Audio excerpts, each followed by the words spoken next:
अखंड विद्याश्रम में आपका स्वागत है। अखंडता का प्रतीक है सुरक्षा, the shield of muscles and skeletons, मांस और हड्डियों का संतुलन। मेरा धर्म अखंडता है और अनमोल डिस्कवरी वो दिव्यांग है जिससे दुनिया की सबसे बेहतरीन चीजें बनाई गई हैं।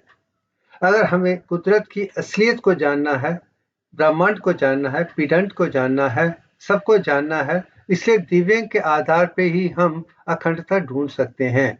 इसके दिव्यांग के माध्यम से ही मैं सब चीज मैथमेटिकली कंक्लूसिव है, जो ठीक है, संपूर्ण है, अखंडता है, वही दिखाने की कोशिश कर रहा हूं। सारांश वो है जो यूनिवर्स, जब हमारा ब्रह्मांड बनने से पहले क्या था। ऋग्वेद के कहने से वहां अंधकार था, मृत्यु थी, तमस था। मगर वही उपनिषद ऋग्वेद यही कहता है कि ये ज्ञान देवी देवताओं को भी नहीं है, क्योंकि ये सब की सारी दुनिया उसके बाद पैदा हुई थी। उसके पैसे भी शून्य में है, जब मृत्यु है, जो भी दिखाया गया है, ये सवाल आज तक है, इसी की खोज पड़ी हुई है।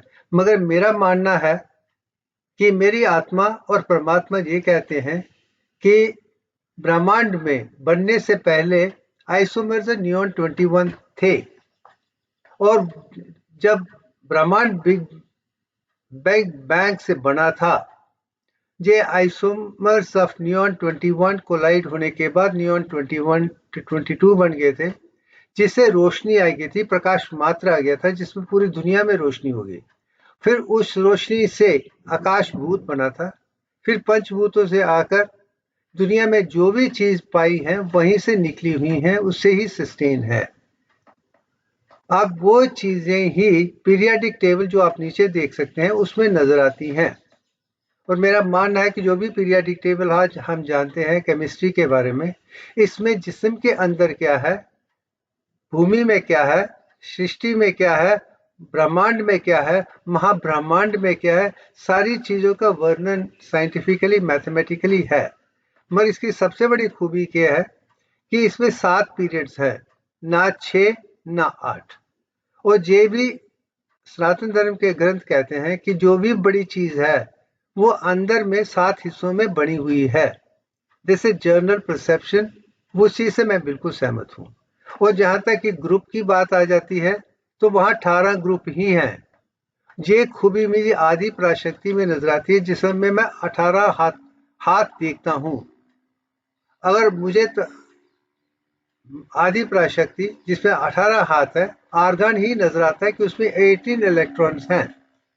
और दूसरी पिक्चर जो मेरे मन में आती है, जो ब्रह्मांड पे है, वो गायत्री है, जिसके 10 हाथ हैं, जो आप नियॉन 21 में देख सकते हैं। क्योंकि हम जिस विषय पे बात कर रहे हैं वो हमारी ब्रह्मांड की बात है, तो जहां पे 10 स्टेज डेवलपमेंट, वो गायत्री के 10 हाथों से जुड़ा हुआ है। और यही चीजें ऋग्वेद में दिखाई गई है, जो आज तक जो कहते हैं बैबलिंग ऑफ हकीकत में केमिस्ट्री का पूरा ज्ञान, अणुविद्या कंप्लीट ऋग्वेद में ही है। और उसे बड़ी खूबी के साथ ऐत्री उपनिषद में मैंने पाया है, जो मैंने खुद ही दिखाया हुआ है। अब उसके आधार पर यही कह सकते हैं कि जो भी हम हैं वो एटम अणुविद्या से हैं, या एलिमेंट से हैं, या मॉलिक्यूल से, कंपाउंड से हैं, या सेल से हैं, 100 ट्रिलियन सेल से हैं। जब तक हम पूरे ज्ञान को नहीं समझ पाएंगे, ना आप अपने आप को समझ सकते हैं, ना सृष्टि को समझ सकते हैं, ना ब्रह्मांड को समझ सकते हैं, ना महाब्रह्मांड को समझ सकते हैं।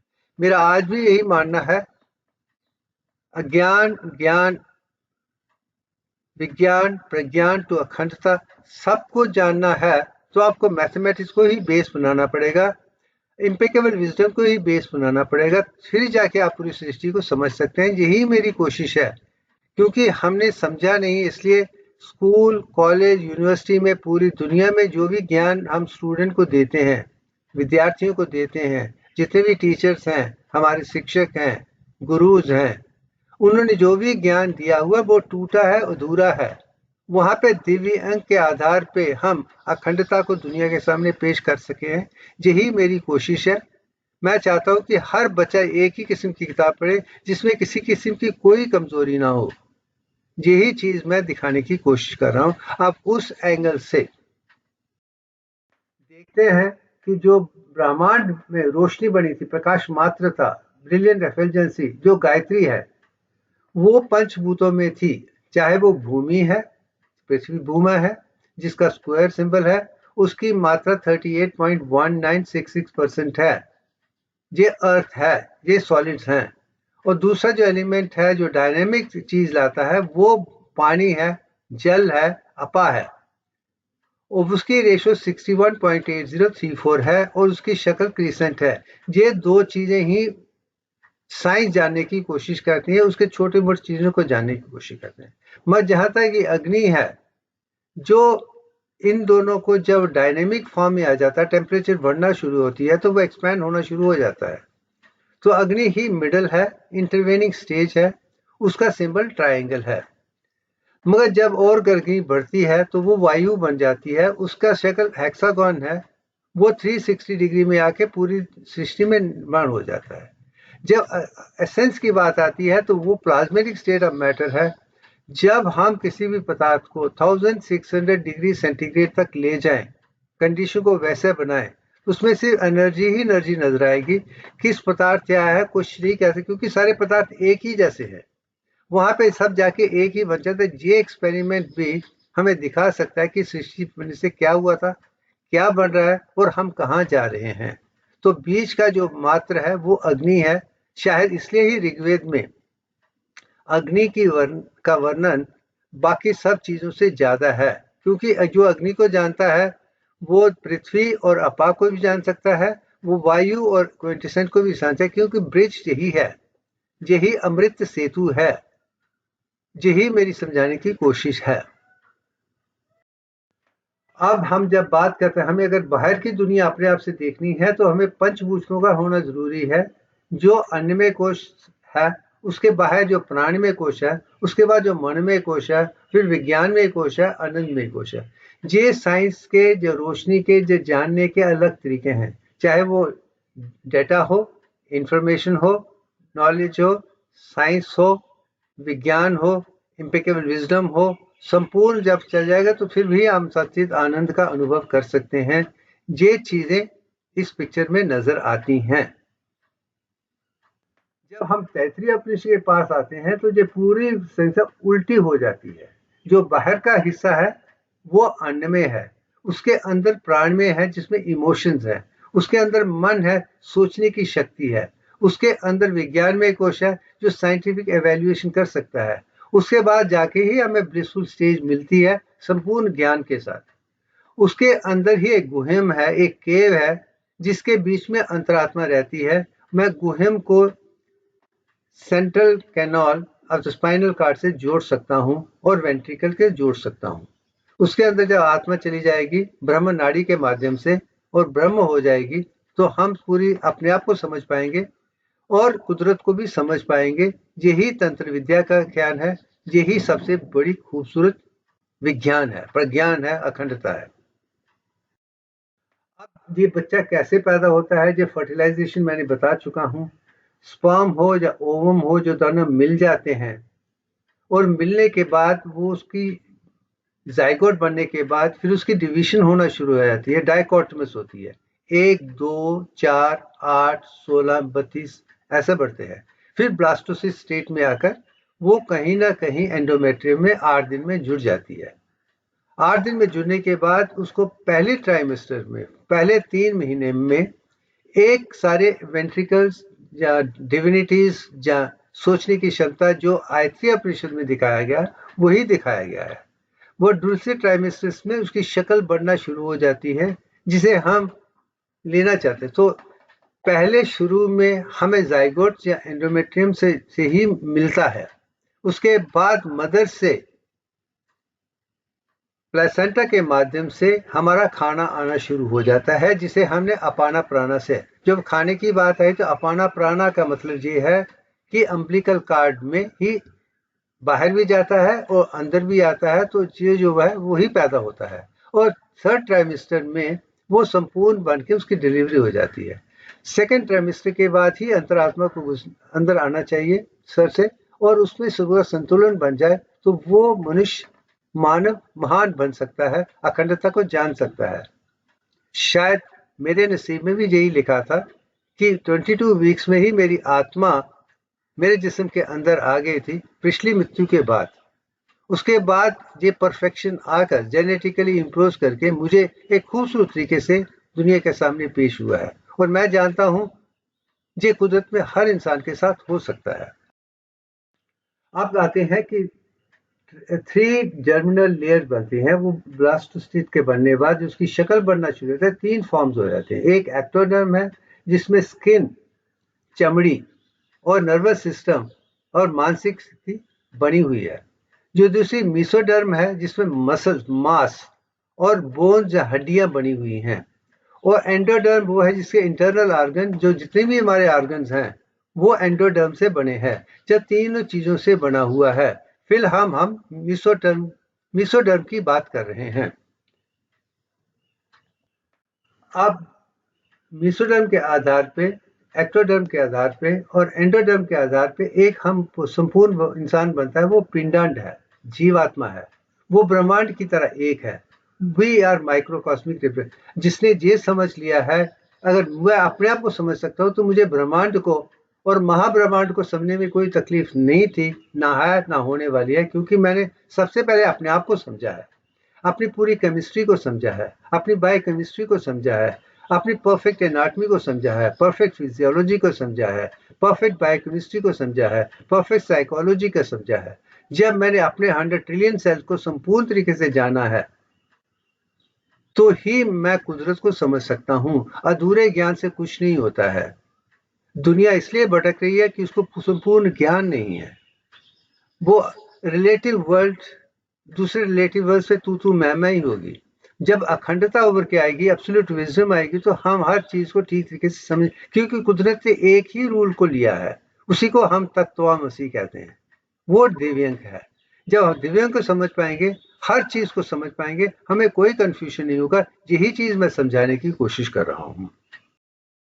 आप देख लेते हैं कि जब ह्यूमन बॉडी बन जाती है तो उसके में भी 10 हिस्से ही हैं। स्केलेटन है, मसल्स हैं, स्किन है, डाइजेस्टिव सिस्टम है, जस्ट सांस लेने की प्रतिक्रिया है, एंडोक्राइन ग्लैंड्स हैं, खून है, कार्डियोवैस्कुलर सिस्टम है, रिप्रोडक्शन है, नर्वस सिस्टम है। ये 10 को समझ लिया, सब संपूर्ण होंगे तो आपको पूरा ज्ञान मिल जाएगा। अब जब मीसोडर्म पे आते हैं कि इसमें से जो मसल्स और हड्डियां बनी हैं, वो मीसोडर्म से बना हुआ है। अगर मीसोडर्म में हम पहले मसल की बात करें तो 3 किस्म के मसल्स हैं। एक स्केलेटल मसल्स हैं, दूसरे स्मूथ मसल्स हैं, तीसरे कार्डियक मसल्स हैं। स्केलेटल मसल्स वो हैं जो वॉलंटरी हैं, जो काम करने के, जैसे कि पाँव को चलाने का काम, मार्केट जाके चीजें लेके आने का है, और बड़े हाथों से काम करने का है। जो भी बना हुआ है उसको चलाने के लिए हमें पानी की जरूरत है, न्यूट्रिशन की जरूरत है, पदार्थों की जरूरत है। यही आयुर्वेद कहता है। अगर ये सब चीजें हमें स्केलेटल में से लाने के लिए कोशिश करती हैं, बनाने के लिए कोशिश करते हैं, जब पीने के बाद स्मूथ मसल से उससे डाइजेशन, इंजेक्शन, अब्जॉर्प्शन, बनाना, अब्जॉर्ब करना, सिमुलेट करना, उस तरीके में बना देना जो बॉडी इस्तेमाल कर सकती है, वो स्मूथ मसल का काम है। उसके बाद वो दिल में आ जाता है, और दिल के मसल्स उसको हर 100 ट्रिलियन सेल के पास ले जाते हैं। चाहे वो दिल है, उसके कार्डियक मसल्स हैं, और उसके बाद ब्लड वेसल जो स्मूथ मसल से हैं। उसके बाद इंटरस्टिशियल फ्लूइड है, जिस सेल की तरफ ले जाता है। ये काम हो जाता है। इसमें all the 3 kinds of muscles play very important role. और ये देखने की यहाँ 3 ही किस्म के मसल्स हैं, इसलिए जो भी कुदरत है एक है। मगर जब पहली भी फॉर्म आता है तो 3 ही आते हैं। अगर हम भूमि, आकाश और हेवन को देखते हैं तो सिमिलरली सेल मेम्ब्रेन, साइटोप्लाज्म और न्यूक्लियस को देखते हैं, जहाँ स्केलेटल मसल्स स्मूथ और 3 है। ट्रिनिटी ही तीन देवता ही हैं, तीन देवियां ही, त्रिअंग ही इंपॉर्टेंट है। ये चीज भी उभर के आती है। डिवीजन के टाइम पे डाइकोटमस है, मगर जब फॉर्म लेता है तो तीनों में लेता है। मगर जो तीन के प्लस ऊपर जो चीज है जो नई स्टेज में देते हैं वही ओम है, वही ब्रह्मांक है, वही विष्णु ब्रह्मा की क्वालिटी है, फर्स्ट स्टेज है। वो भी मैं दिखा सकूं, वो 22 में 21 है। अब हम उसे देखना चाहते हैं, मगर इसमें जो स्केलेटल मसल की पावर है सबसे कम है, क्योंकि स्केलेटल मसल से हम दुनिया का बुरा कर सकते हैं, लोगों को मार सकते हैं। कुदरत नहीं चाहती है कि हम उसे मारे, ये थक जाए, इसके अलावा हम कुछ ना कर पाए। मगर जब कार्डियक मसल्स की है वो 2.25 टाइम्स मोर पावरफुल है, इनवॉलेंट्री भी है, करता रहता है, उसमें कोई तकलीफ नहीं होती है। उसका कारण क्या है कि जो स्केलेटल मसल्स हैं वो ग्लूकोज का इस्तेमाल करते हैं और कार्डियक मसल्स फैटी एसिड का इस्तेमाल करते हैं। इसलिए ये दिल कभी रुकता नहीं है, दर्द नहीं होता, क्योंकि उसमें पायरुविक एसिड और लैक्टिक एसिड की एक्यूमुलेशन नहीं होती है। ये भी मैं दिखा चुका हूँ।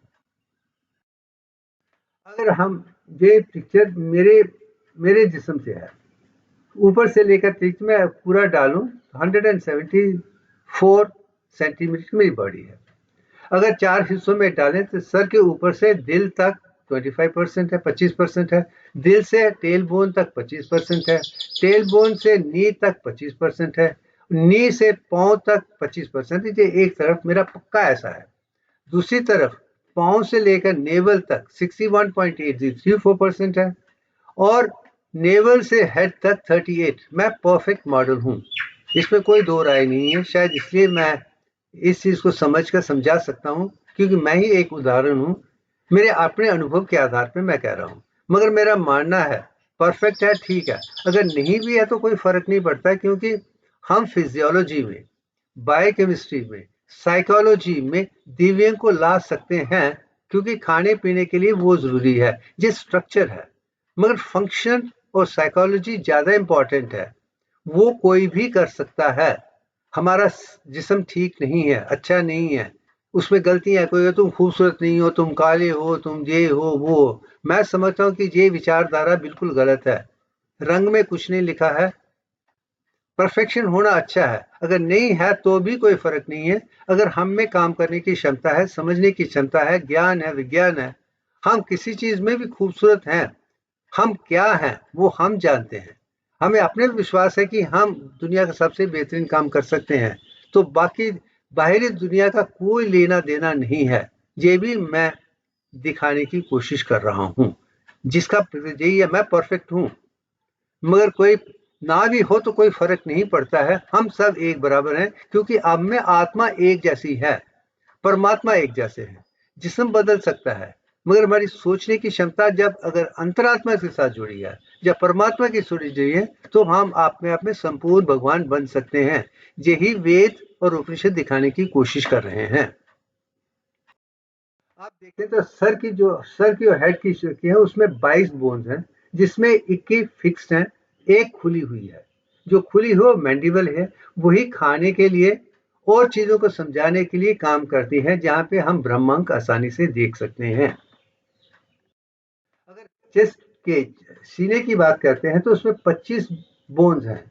एक स्टर्नम है जो सेंटर में, जिसके साथ ज्यादा बोन मिली हुई हैं। मगर ये इंपॉर्टेंट है, क्योंकि ऑक्सीजन का लेना साइंस के लिए और दिमाग के लिए काम करने के लिए बहुत जरूरी है। इसकी यही प्रोटेक्शन है। जो बीच की चीज है वर्टिबल कॉलम है, उसकी 30 बोन्स हैं। सर्वाइकल में 7 हैं, थोरेसिक में 12 हैं, लंबर में 5 हैं, सेक्रम में 5 हैं, कॉक्सिक की 1 है। ये 30 बोन्स हैं। हम जब इन सेंट्रल जो कोर है, माध्यम है, जिसे मैं शक्ता कह सकता हूं, उसकी बोन जो है वो 77 है। 22 प्लस 25 प्लस 30। इसमें भी आप दिव्यांग को देख सकते हैं। अगर 22 ही दिव्यांग का शुरू है, दिव्यांग को 25 करने के लिए 3 आते हैं और 25 टू 30 में 5 आ जाते हैं। ये भी खूबी है। अगर हम अपर एक्सट्रीमिटी जो डायनेमिज्म है, शक्ति है, उसे देखा जाए तो उसमें 64 बोन्स हैं दोनों हाथों में, 32 प्लस 32। ये मैं इसमें दिखा चुका हूं। सवाल लोअर लिम्स की आती है, उसमें 62 बोन्स हैं, जो 31 प्लस 31 है, और इसकी मात्रा भी मैं दिखा चुका हूं कि यही जीवन का सत्य है। हम दोनों को अगर जोड़ें, ऊपर वाले और नीचे 64 प्लस 62 को, तो हमारी 126 बोन्स बन जाती हैं। ये भी एक खूबसूरत नंबर है। अब आगे चलें। अगर हम सेंट्रल एक्सिस, कोर और डायनेमिक शक्ति को कोशिश करेंगे, तो सेंटर में है वो 77 बोन्स है, मैं दिखा चुका हूं। जो डायनेमिक शक्ति है वो 126 है। अगर हम 126 को 77 से डिवाइड करें, जो मात्रा नंबर ऊपर के आते हैं वही दिव्यांक रेशो है 1.618034 के पास। जो ये कितनी खूबसूरती से हमारे स्केलेटन्स और मसल को बनाया गया है, कितनी खूबसूरती से बनाया है, कितनी, क्या हम उसको समझते हैं, जानते हैं। जो समझ गया, जान गया, पहचान गया, वो कुदरत के साथ जुड़ गया।